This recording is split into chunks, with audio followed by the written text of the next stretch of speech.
Elon Musk may have abandoned his $8 for a blue tick scheme, but not before it revealed that the pharmaceutical industry is dependent on lying and profiteering. Just ask at Eli Lilly. Are you the real Eli Lilly? Elon Musk's takeover of Twitter has been an interesting saga that continues to unfold before us. One of the more amusing and joyful aspects of it has been the wag that acquired an at Eli Lilly blue tick and said, hey, guess what? At Eli Lilly, we're going to give away insulin now, like you should if you had a heart and a soul, given that it's relatively cheap to produce. And this caused Eli Lilly's stock price to crash, revealing and proving that it's necessary for the pharmaceutical industry to profiteer, of course that's obvious, in order to remain a stable financial entity. But what that also unwittingly reveals is that our entire system is built on deception and bad values. Think about it for just a little moment. Shouldn't a pharmaceutical company that makes medicine to help people help people? Do you remember when Albert Bourla said at the beginning of the pandemic, when the vaccines were first being introduced, there will be no profiteering from these medicines, it will be reprehensible? Let's just see how much profit Pfizer have made. Oh wow, look, it's a world record profit. That's weird because he's almost like the whole thing's a bloody lie. But let's have a look at this Eli Lilly story because it's going to give you a little smile, especially if you have diabetes. Eli Lilly's stock tanked 6% over just one day last week, wiping an estimated $15 billion from its market cap amid a single tweet from a fake account that was verified by Twitter. Good! On November the 10th, an account pretending to be Lilly's corporate account tweeted, "We are excited to announce insulin is free now." Like as if that's what they would do at Eli Lilly. Like as if a big pharmaceutical company like Pfizer would go, you know, we weren't going to give you those files for 75 years. Here they all are, look. You can have them now, just read them. And if there's stuff in there that's bad for our business or affects your faith in the government and the pharmaceutical industry, don't worry about it. You can just decide for yourselves. No, only joking. It's 75 years, as we first told you, for reasons you don't think about that. Just don't think about why that would be. Last Friday, Twitter said it was pausing the program, but the blue tick on a fake account under the username at Eli Lilly & Co. gained 10,000 likes and thousands of retweets within hours of posting. I would have loved to have been there the moment that people at Eli Lilly went, "Oh, that's funny. That's like a blue tick saying it's Eli Lilly. Wait a minute, it's saying insulin is free now. Like we all know in our heart of hearts it actually should be. Wait a minute, what the fuck's happening to our stock price?" This led to heightened press coverage and wiped out some 6% of Lilly's market value. Other major insulin makers, Sanofi and Novo Nordisk, were also caught up in the crossfire with their stock prices dipping. Amazing. So they're like, wait a minute, Eli Lilly's giving this stuff away for free. Oh no, what are we going to do? The whole thing's a house of cards. Of course it is. It's a product of imagination.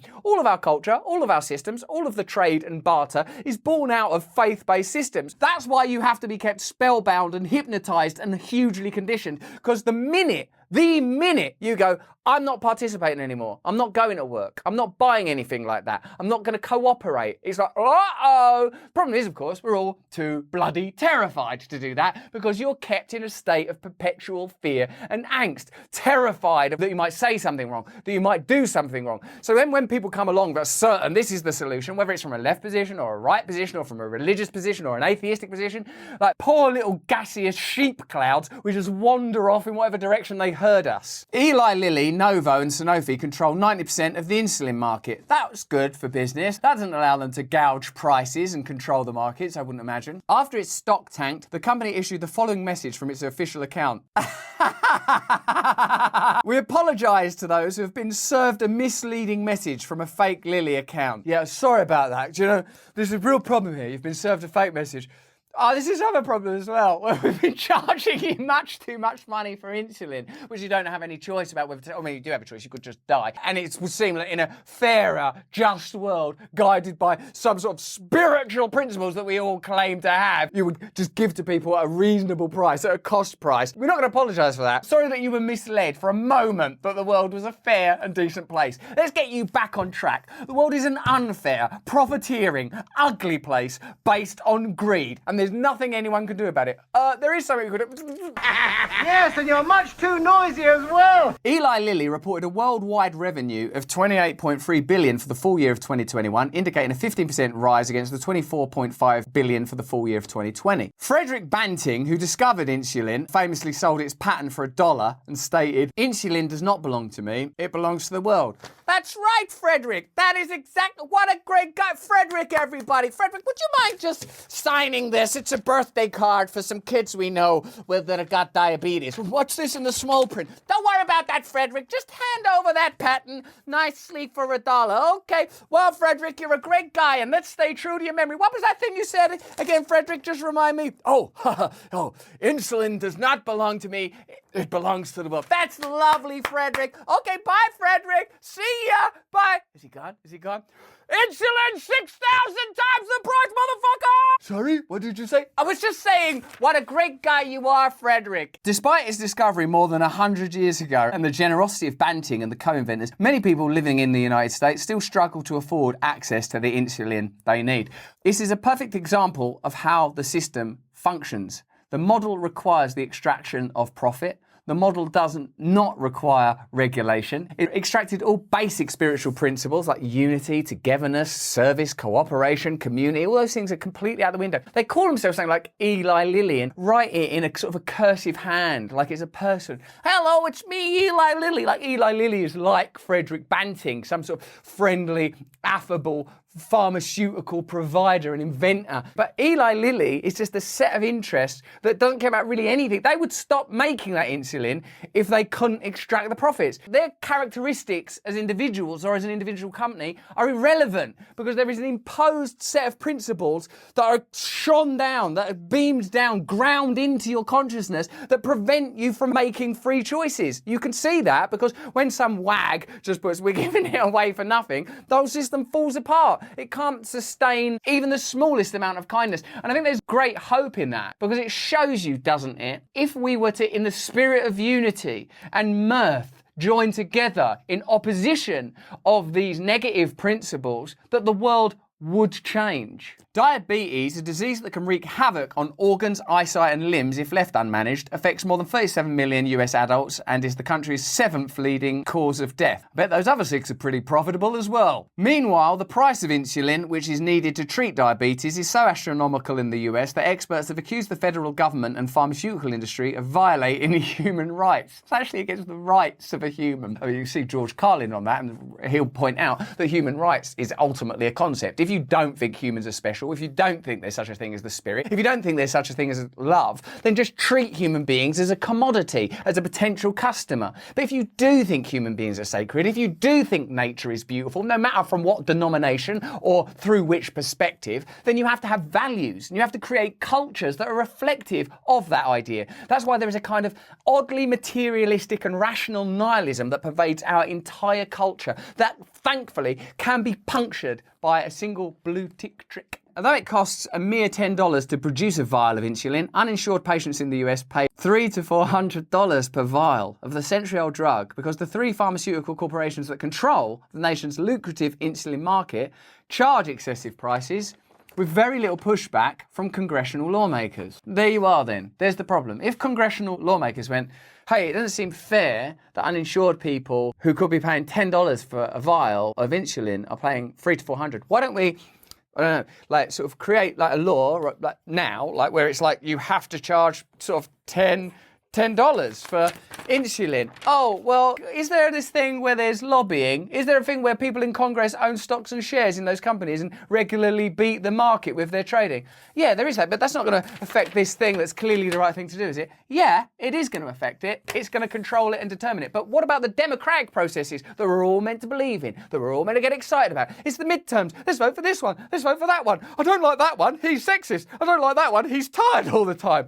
I don't like any of them. They're all lying and supporting a made-up system. Big Pharma's rampant profiteering, a problem compounded by the widespread lack of coverage under the nation's for-profit healthcare system. That's weird, isn't it? The mainstream media don't report these stories, almost like they don't want people to feel the ire of the corruption that we live under. Almost like they don't want to inspire people to believe that change is possible. Almost like they're probably funded in some way by these pharmaceutical companies. Almost like there are sets of monopolies within government and within industry industry whose interests converge so neatly that it's very, very difficult to change the world. A for-profit healthcare system is forcing many people to skip doses with deadly consequences. Frederick Banting's ghost. Why is this person dead? Didn't I say that insulin belongs to everybody? Get the Ghostbusters fuck off, Frederick! For a moment, reflect on the underlying principle of the entire pandemic. Just for a moment. The point of it was, we should all be locked down and we should all take certain medicines. Why?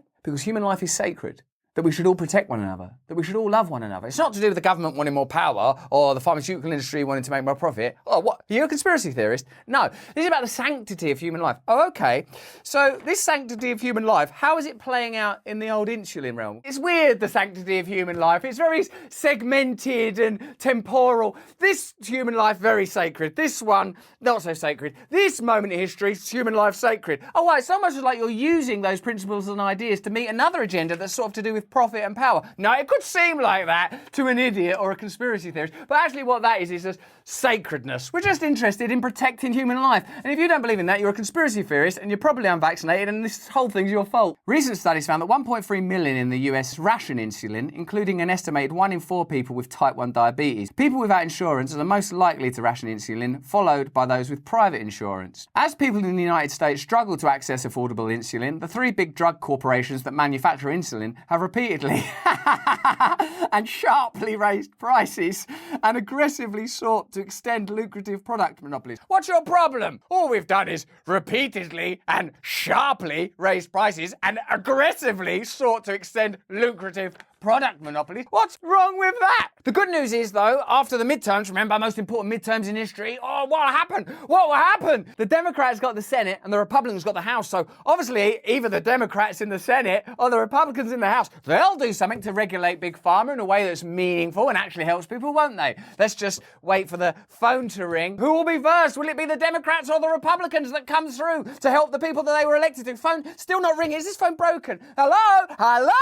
Extend lucrative product monopolies resulting in many billions of dollars in excessive spending, excessive profit, unnecessary spending, and actual deaths of humans like you. Since the 1990s, insulin manufacturers have raised prices many times over for US patients, as much as 1,100%, despite their products remaining largely unchanged and low production costs. Why are you charging 1,100% more? Has it become 1,100% more difficult to manufacture? No, it's about the same. And have the production costs gone up by about 1,100%? No, it's about the same. So are you making 1,100% unnecessary profit, even though as a consequence of that, human beings are losing their lives? Yeah, I suppose that's one way of looking at it. So elsewhere, like during the pandemic and stuff, when you were making other medicines, did you sever that mentality and sort of become like Francis of Assisi, just doing stuff for love and butterflies and that? Yeah, that's right. That's what we want you to believe. Abusive pricing of insulin, which the very same corporations who sell insulin here sell for a fraction of the price in other wealthy countries, has led to immense profits for these corporations at the cost of preventable suffering and death of people who need insulin. So what? In a letter addressed to Senate and House leaders, Public Citizen T1 International and more than 50 other organisations pointed out that the Inflation Reduction Act barely scratches the surface of what is needed to truly expand insulin access and likely does nothing to lower the excessive prices charged by insulin manufacturers. It likely does nothing. Any insulin legislation that fails to lower the prices charged by insulin manufacturers would fail to hold these corporations accountable, in effect rewarding them for decades of price gouging. In an unrelated story, like this is nothing to do with that, that's just unfortunate, that's just the way things are. Here's another story. Eli Lilly have spent over $100 million in lobbying over the last 25 years. Well, you think that has an impact on the way that Congress regulates the pharmaceutical industry, and Eli Lilly in particular? What did your parents do to you to make you so cynical? What's happened? You start thinking all these things are connected. You start to think that the pharmaceutical industry, the government, and the media, even if there's not conspiracy, have such convergent interests that ultimately there's no requirement for a conspiracy, because ultimately they're all acting in their own self-interest within a system that preserves itself. That price gouging was in order to raise a small amount of revenue in order to organise a surprise birthday party party for you that Eli Lilly was going to host with a verified blue tick mark, and you've spoiled it.